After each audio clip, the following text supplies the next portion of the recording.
cattle. And I drive further down and go, hog farm.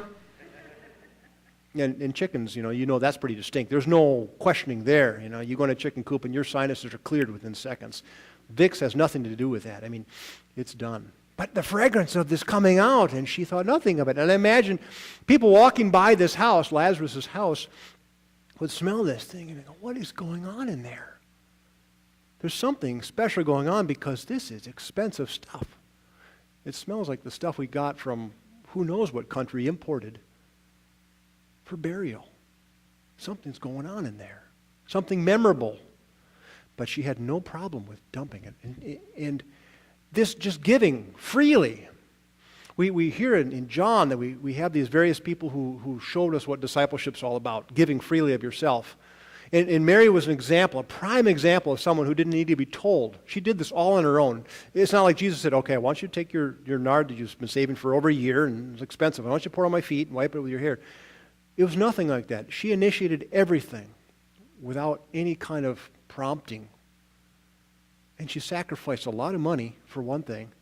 We don't know who the nard was for. Was it for her brother Lazarus in case he dies again? Or who it was for? Some people think it's because she was kind of a prophet. She could tell Jesus was coming to the end. And plus, she sacrificed some of her honor to get on her hands and knees and pour oil on his feet and wash his feet with her hair. And then we see this is a foreshadowing of what's to come in a few days later. Remember the Last Supper? Jesus cuts the bread and the wine, gives it to his friends. Then he goes on his hands and knees and starts washing their feet with water. How degrading, right? A master doesn't do that. But it's something he sacrificed for the disciples. Something she sacrificed for this Jesus character. And Paul talks about this too, that he's claiming this. He's giving up his old ways of honor, his old ways of prestige and power, his wealth, I'm sure, just to follow his gut feeling about this Christ figure. He's been told that this is the path that he's to take, and so he's sacrificed. He's claimed this as his own.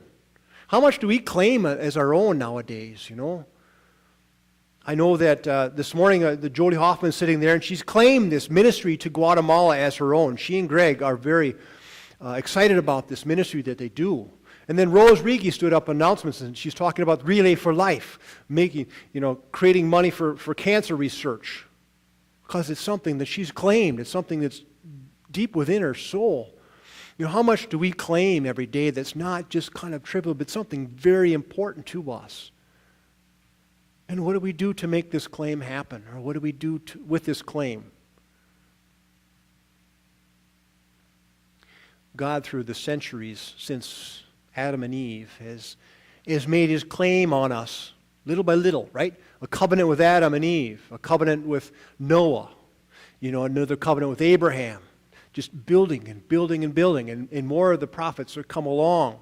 God is talking to these people, Moses and Jacob, all these people covenanting with God, God covenanting with them, claiming them as his own until Moses takes the people to the promised land. He's claimed this for his people.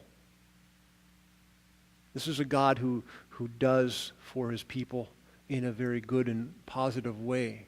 That we know that we're held, we're kept.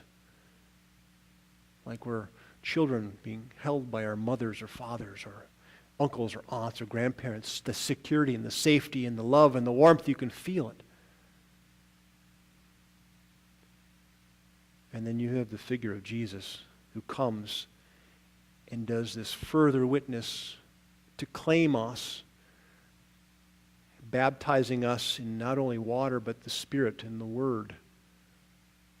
You can't get away. God's already claimed us. When Lariana was little, when she was starting to run, we'd play chase. And I'd say, "You can't get away from Dada." I'd chase after her, she'd scream and holler and run, but that's the way it was. She was my kid. I claim her as my own, and she can't get away from me. And I get this sense about God is the person, this figure, this whatever we design for God to hold us and claim us. And then we feel safe and secure and loved. And as a response to that, we go out and do the same. Little by little sometimes in big steps. But we're still there. And we can't get away from this grasp. We talk about baptism on Wednesday, that God has claimed us in our baptism. This is the sign that you are a child of God, and you always will be, because God has made that claim. He's like the guy from coming out west to claim his stake in the gold mines. This is mine. I claim this as my own. Amen.